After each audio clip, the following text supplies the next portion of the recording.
International Educational Guidance by YGS. So students, today's my topic is carbohydrates.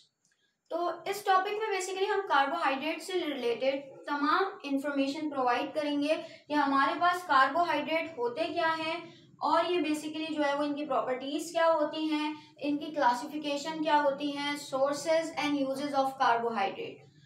तो अपने lecture को start करते हैं by the definition of carbohydrate. देखिए, carbohydrate की जब हम बात करते हैं तो हम कहते हैं it's basically very important component of our food.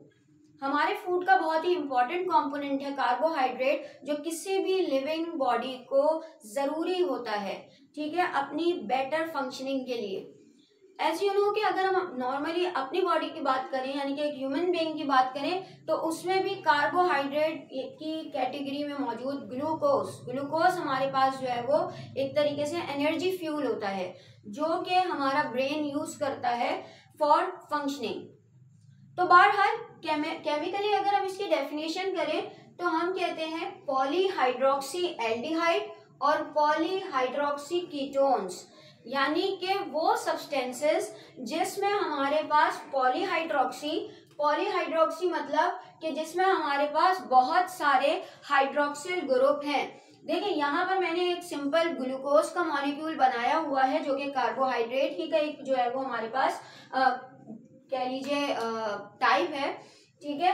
तो इसमें देखिए ये OH ग्रुप, ये OH ग्रुप, OH, तो काफी सारे हाइड्रोक्सिल ग्रुप इसमें मौजूद हैं। That's why it is called polyhydroxy. अच्छा, यहाँ पर मैंने बेसिकली दोनों ही बनाए हुए हैं। पॉलीहाइड्रोक्सी एल्डिहाइड का मतलब कि जिसमें हमारे पास एल्डिहाइड ग्रुप मौजूद हो, एंड पॉलीहाइड्रोक्सी कीटोन का मतलब कि जिसमें कीटोन ग्रुप मौजूद हो, ठीक है। या इस जैसे वो मॉलिक्यूल, वो बड़े मॉलिक्यूल जो टूटने के बाद ऐसे मॉलिक्यूल्स में चेंज हो जाएं, वो हमारे पास कार्बोहाइड्रेट्स कहलाते हैं। कार्बोहाइड्रेट्स की जब हम बात करते हैं, हम कहते हैं जाहिर सी बात है, अभी मैंने फंक्शनल ग्रुप का जिक्र किया है कि एल्डिहाइड ग्रुप या कीटोन ग्रुप हमारे पास मौजूद हो, तो उस हिसाब से हमारे पास दो किस्म की जो है वो शुगर्स यानी कार्बोहाइड्रेट्स हमारे पास मौजूद होते हैं, और वो दो किस्म के हमारे पास होते हैं एल्डोसिस एंड कीटोसिस शुगर। अच्छा, यहाँ मैं आपको बताती चलूं कि ये एल्डोसिस और कीटोसिस शुगर हमारे पास क्या चीज है। तो एल्डोसिस शुगर वो होती है जिसमें एल्डिहाइड मौजूद होता है। देखिए, हमने लास्ट टाइम जो फंक्शनल ग्रुप पढ़े थे उसमें मैंने आपको बताया था कि हमारे पास जो है वो ये एल्डिहाइड ग्रुप होता है, यानी यहाँ पर ये R चेन है। चले, अब मैं इसे अगर इसको इस तरीके से घुमा दूं तो हमारे पास ये इस तरीके से हो जाएगा कि C इधर हो गया, O इधर हो गया, H इधर हो गया, R इधर हो गया। अब यहाँ पर 5 कार्बन और मौजूद हैं, जैसे कि ये। तो ये जो 5 कार्बन मौजूद है, या R की चेन हो गई, यानी हमारा वो रेडिकल हो गया। तो ये क्या कहलाएगा हमारे पास, ये हमारे पास बेसिकली ग्लूकोज शुगर है, लेकिन जो है वो क्या कहलाएगी, एल्डोज शुगर। अब यही ग्लूकोज फॉर्मूला C6H12O6, आप देखें अगर तो ये एल्डिहाइड ग्रुप की है तो ग्लूकोज कहलाएगी, और अगर यही आपके पास कीटो ग्रुप है, ये हमारे पास कीटो ग्रुप कहलाता है। अब वही चीज है, मैं इसको अगर इस तरीके से जो है वो मूव कर दूं तो ये क्या हो जाएगा, ये हमारे पास इस तरीके से हो जाएगा, यानी ऊपर भी एक R, नीचे भी एक कार्बन की चेन, ऊपर भी एक कार्बन की चेन, ऊपर एक कार्बन की चेन, नीचे एक कार्बन की चेन। तो ये बेसिकली हमारे पास क्या कहलाएगा, फिर ये हमारे पास कीटोन शुगर कहलाएगी, यानी कि ये ग्लूकोज, ये फ्रक्टोज, ये दोनों हमारे पास जो है वो कार्बोहाइड्रेट, सिंपल कार्बोहाइड्रेट्स कहलाते हैं, ठीक है भाई। अब हमारे पास मैं आपको बताऊं, ये जो कार्बोहाइड्रेट्स होते हैं इन्हें हम सैकराइड्स कहते हैं। सैकराइड्स बेसिकली एक लैटिन वर्ड है जिसके मायने होते हैं शुगर, क्योंकि हमारे पास मोस्टली कार्बोहाइड्रेट जो है वो स्वीट इन टेस्ट होते हैं, not all, majority of carbohydrate are sweet in taste, ठीक है। तो वो हमारे पास बेसिकली इसीलिए सैकराइड्स कहलाते हैं। अच्छा, यहाँ पर एक और चीज आती है कि बेसिकली कार्बोहाइड्रेट रोटेट कर देते हैं, it's rotate the plane polarised light, ठीक है। इसको मैं थोड़ा सा बताती चलूं कि ये क्या चीज है प्लेन पोलराइज्ड लाइट। आपको पता है कि ये एक फिजिकल प्रॉपर्टी है, ठीक है।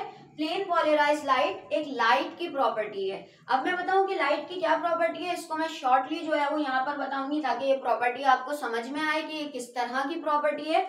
आपको बताइए, जो लाइट होती है इस वेव सूरत में जो है वो हमारे पास ट्रेवल हो रही होती है। और इस वेव के बारे में मैं आपको बताऊं कि ये जो वेव होती है ये हमारे पास जो है वो इलेक्ट्रोमैग्नेटिक होती है, यानी इसके दो कंपोनेंट होते हैं, एक इलेक्ट्रिकल एक मैग्नेटिकल, ठीक है, मैग्नेटिक कंपोनेंट और इलेक्ट्रिकल कंपोनेंट। अब हमारे पास एक कंपोनेंट इसका हॉरिजॉन्टली जो है वो ट्रेवल करता है, जैसे अगर हमारे पास ये मौजूद है तो ये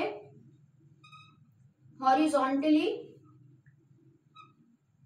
एक्ट करेगा, ठीक है, और एक कंपोनेंट हमारे पास जो है वो क्या करता है, वर्टिकली एक्ट करता है, यानी कि ट्रेवल करता है।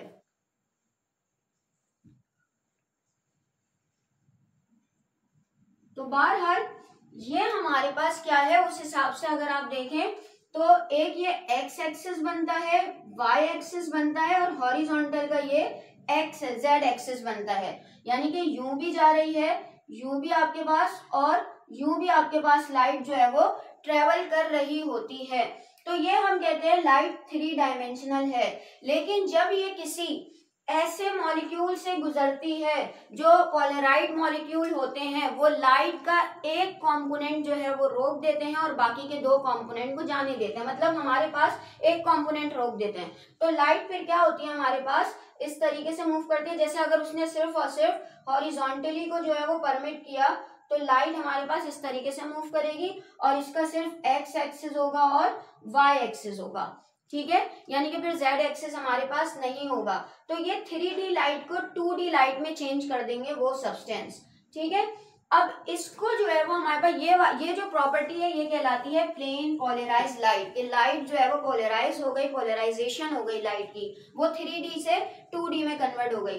तो हमारे पास कार्बोहाइड्रेट भी वो मॉलिक्यूल है जो रोटेट कर देता है किसको, प्लेन पोलराइज लाइट को, ठीक है। अगर तो वो क्लॉकवाइज रोटेट करेगा तो शुगर हमारे पास डेक्स्ट्रो रोटेटरी कहलाएगी।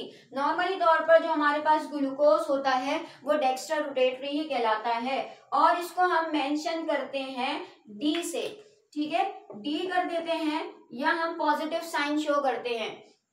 इसी तरह अगर वो रोटेशन देगी किस तरफ, हमारे पास वो रोटेशन देगी एंटी क्लॉकवाइज, तो वो हमारे पास लीवो रोटेटरी कहलाती है, यानी कि एल शुगर कहलाती है, जो उसको हम माइनस साइन में शो करते हैं। चलिए ये तो हो गई कार्बोहाइड्रेट की कुछ प्रॉपर्टीज। अब बढ़ते हैं क्लासिफिकेशन की तरफ। भाई जब हम क्लासिफिकेशन की बात करते हैं तो हमारे पास on the basis of hydrolysis, देखिए on the basis of chemical या फंक्शनल ग्रुप हमारे पास दो किस्म की शुगर हैं, एल्डोसिस एंड कीटोसिस, ठीक है। और on the basis of hydrolysis के वाटर के थ्रू तोड़ देना कार्बोहाइड्रेट को, हमारे पास तीन किस्म की जो है वो क्लासिफिकेशन आती हैं, मोनोसेक्राइड, ओलिगोसेक्राइड, पॉलीसेक्राइड। देखो मोनो नाम से ही शो हो रहा है कि वो सेक्राइड्स जो कि हमारे पास इससे ज्यादा सिंपल ना हो सके, उससे ज्यादा हमारे पास जो है वो क्या कर सके, डिवाइड ना हो सके या हाइड्रोलाइज ना हो सके, ठीक है, वो हमारे पास जो है वो मोनोसेक्राइड्स कहलाते हैं, जिसमें हमारे पास ग्लूकोज भी आती है, फ्रक्टोज भी आती है, गैलेक्टोज भी आती है, ठीक है, डिफरेंट टाइप्स की हमारे पास जो है वो कार्बोहाइड्रेट होते हैं, जिसमें कार्बन एटम तो 6 और हाइड्रोजन हमारे पास इससे ज्यादा होते हैं, या कार्बन एटम हमारे पास 2-3 भी हो सकते हैं, यानी दो तो नहीं, ट्राई से शुरू होते हैं, ट्रायोज हो सकते हैं, टेट्रोज हो सकती है, पेंटोज शुगर हो सकती है, हेप्टोज हेक्सोज शुगर हो सकती है। लेकिन होता ही है कि शुगर का सिर्फ एक ही मॉलिक्यूल होता है, ठीक है, वो हमारे पास मोनोसेक्राइड्स कहलाती हैं। तो ये मोनोसेक्राइड्स ही की हमारे पास जो है वो किस्म है। अच्छा अब हमारे पास देखें तो, और अच्छा मोनोसेक्राइड की बात करें तो मैंने कहा कि ये सिंपल शुगर है, इससे ज्यादा हाइड्रोलाइज नहीं होती, तो वही मैंने अभी इससे पहले बात कही कि हमारी बॉडी में भी जो जिस सूरत में शुगर मौजूद होती है वो ग्लूकोज ही है, ग्लूकोज यानी कि सिंपल मोनोसेक्राइड, जो इससे ज्यादा डिवाइड, यही हमारे पास एनर्जी फ्यूल भी है।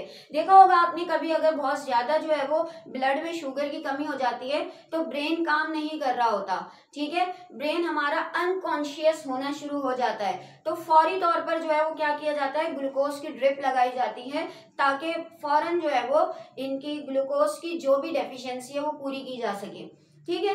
तो चले हमारे पास एक ब्लड ग्लूकोज लेवल भी होता है, अगर तो वो ग्लूकोज लेवल बढ़ जाए, कभी होता है कि हम मीठा ज्यादा खा लेते हैं, ठीक है, या जो है वो डाइट में हमारे पास मीठे की कंजप्शन ज्यादा होती है, तो उस कंडीशन में क्या किया जाता है, फिर कि ये जो हमारा ब्लड शुगर है ग्लूकोज, ये फिर सेव होती है किसमें, पॉलीसेक्राइड्स में। ठीक है, अभी पॉलीसेक्राइड क्या है ये जब हम अभी आगे बढ़ते हैं तो फिर बताते हैं, पहले ओलिगोसेक्राइड की तरफ आते हैं। देखिए भाई, एक या दो से ज्यादा हमारे पास मोनोसेक्राइड्स आपस में मिलते हैं तो ओलिगोसेक्राइड्स बनाते हैं। यानी ऑन द हाइड्रोलिसिस जब बड़ा कार्बोहाइड्रेट 3, 4, 5, 6, 7, 8, 9, 10 या दो से लेके 10 तक बेसिकली हमारे पास किसमें, मॉलिक्यूल में टूटता है, जिसमें शुगर के मॉलिक्यूल या तो 2 हो या 3 हो या 4 हो, 10 तक मौजूद हो, वो हमारे पास ओलिगोसेक्राइड्स कहलाता है। जैसे यहाँ पर मैं आपको बताती चलूं, ओलिगोसेक्राइड में एक शुगर आती है डाइसेक्राइड, 2 मॉलिक्यूल से बनती है वो शुगर के, और दोनों ही ग्लूकोज हैं। तो दोनों ग्लूकोज आपस में मिलके जो है वो हमारे पास मेल्टोज बनाती हैं। इसी तरह हमारे पास ग्लूकोज और फ्रक्टोज आपस में मिलके जो है वो क्या बनाती हैं, सुक्रोज बनाती हैं, और ये दोनों हमारे पास डाइसेक्राइड्स हैं। अब ट्राई होंगी तो क्या होगा, 3 अलग किस्म की हमारे पास क्या होंगी, मौजूद होती हैं शुगर, और वो जुड़कर ट्राइसेक्राइड बनाती हैं। इस तरह टेट्रासेक्राइड्स भी हो सकते हैं, पेंटासेक्राइड्स भी हो सकते हैं, 10 तक हो सकते हैं, 10 मॉलिक्यूल मौजूद हों। फिर पॉलीसेक्राइड्स आते हैं। पॉलीसेक्राइड वही पॉलीमराइजेशन वाला आ गया कि जब हमारे पास बहुत सारे एक जैसे मॉलिक्यूल आपस में जुड़ जाएं तो वो हमारे पास जो है वो पॉलीमर्स बनाते हैं, और हमारे पास उसके मोनोमर्स जो होते हैं वो मोनोसेक्राइड्स होते हैं। यानी कार्बोहाइड्रेट के जो मोनोमर है, कार्बोहाइड्रेट तो एक लार्ज मॉलिक्यूल है, तो ये छोटे छोटे मॉलिक्यूल से मिलकर बना है, तो वो जो छोटे छोटे मॉलिक्यूल हैं वो हमारे पास मोनोसेक्राइड्स होते हैं, और मोनोसेक्राइड्स मिलकर लार्ज मॉलिक्यूल बनाते हैं जो कि पॉलीसेक्राइड्स कहलाते हैं। अच्छा, पॉलीसेक्राइड्स में हमारे पास जो है वो स्टार्च आ जाता है। पॉलीसेक्राइड्स में हमारे पास जो है वो सेलुलोज जो कि प्लांट की सेल वॉल में मौजूद होता है वो आ जाता है। स्टार्च हमारे पास जो है वो राइस वगैरह में मौजूद होते हैं। इसके अलावा glycogen, the store form of polysaccharide, जैसे कि मैंने अभी आपको बताया कि जब ग्लूकोज हमारी बॉडी में बहुत ज्यादा हो जाता है तो वो बेसिकली लिवर उसे ग्लाइकोजन में सेव कर देता है, ताकि जो है वो बाद में उसे जो है वो यूटिलाइज कर सके, यूज कर सके, बुरे वक्त के लिए यूं समझ लीजिए। ठीक है, तो ये बेसिकली किस तरह बनते हैं, ये हमारे पास इस तरह बनते हैं। ग्लूकोज, स्टार्च की बात कर रही हूँ, ग्लूकोज फिर ग्लूकोज फिर ग्लूकोज, ग्लूकोज कोई 1000 ग्लूकोज की चेन बनी हुई है, कोई 2000 की चेन बनी हुई है, और इस तरह करके हमारे पास जो है वो ग्लूकोज मॉलिक्यूल जुड़े हुए होते हैं। अच्छा, यहाँ पर एक और बात करूंगी मैं, ग्लाइकोसिडिक लिंकेज, ये हमारे पास बेसिकली एज ए एमसीक्यूज भी आ सकता है, एज अ डेफिनेशन भी हमसे पूछ लिया जाता है। मैं आपको बताती चलूं ग्लाइकोसिडिक लिंकेज क्या है। देखिए, यहाँ पर हर कार्बन एक दूसरे कार्बन से कोवलेंट बॉन्ड के थ्रू जुड़ा हुआ है। ये सब कोवलेंट बॉन्ड के थ्रू जो है वो एक दूसरे से कनेक्ट हैं। अब होता यह है कि जब ग्लूकोज ग्लूकोज आपस में मिलते हैं तो ये दोनों ग्लूकोज मॉलिक्यूल जिस कोवलेंट बॉन्ड के साथ एक दूसरे से जुड़े हुए होंगे, ठीक है, बिलफर्ज महल यहाँ से हमारे पास जो है वो कोई OH ग्रुप निकला, यहाँ से H ग्रुप निकला, और ये बेसिकली आपस में जुड़ गए। ठीक है, फॉर एग्जाम्पल, तो ये जो जुड़ने के बाद जो यहाँ का दोनों का बॉन्ड बनेगा वो हमारे पास जो है वो ग्लाइकोसिडिक बॉन्ड बनता है। ठीक है, अब ये जो बॉन्ड है, फिर ये जो बराबर वाली ग्लूकोज से जुड़ा हुआ है, फिर उससे बराबर वाली पूरी ये जो लिंकेज बनेगी ये ग्लाइकोसिडिक लिंकेज ही कहलाएगी। तो ये बेसिकली हमारे पास जो है वो ग्लाइकोसिडिक लिंकेज है, जिसे हम नॉर्मली बाय डेफिनेशन इस तरह भी कह सकते हैं, the covalent bond between the monomers of carbohydrate, single bond होता है ये। तो ये पूरा जो है वो बेसिकली इंफॉर्मेशन है कार्बोहाइड्रेट की। अच्छा, सोर्सेस की अगर मैं बात करूं तो ये मैं टेबल आपसे जो है वो शो कर रही हूँ कि हमारे पास जो है वो ये तमाम चीजें जो है वो सोर्सेज हैं किसी भी कार्बोहाइड्रेट की, कि कहाँ से कार्बोहाइड्रेट हम गेन कर सकते हैं। तो ये आपको शो हो रहा होगा। अब इसके बाद जो है वो, जैसे मैंने आपको बताया कि हमारी बॉडी में जो है वो बहुत ज्यादा यूज है, ये एनर्जी है, चाहे वो प्लांट के लिए हो, प्लांट भी आपको पता है फोटोसिंथेसिस में ग्लूकोज ही बनाते हैं, तो वो भी जो है वो एक एनर्जी सोर्स है प्लांट के लिए भी, और जो है वो ह्यूमन बीइंग और दूसरे एनिमल्स के लिए भी हमारे पास जो है वो क्या है, एनर्जी सोर्स होते हैं। तो आई होप कि ये लेक्चर आपको समझ में आया होगा। अगर तो ये लेक्चर आपको समझ में आया तो ये अपनी क्लासमेट्स के साथ जरूर शेयर कीजिएगा, पढ़ाई पर फोकस करते रहिएगा और अपना ख्याल रखिएगा। Thank you.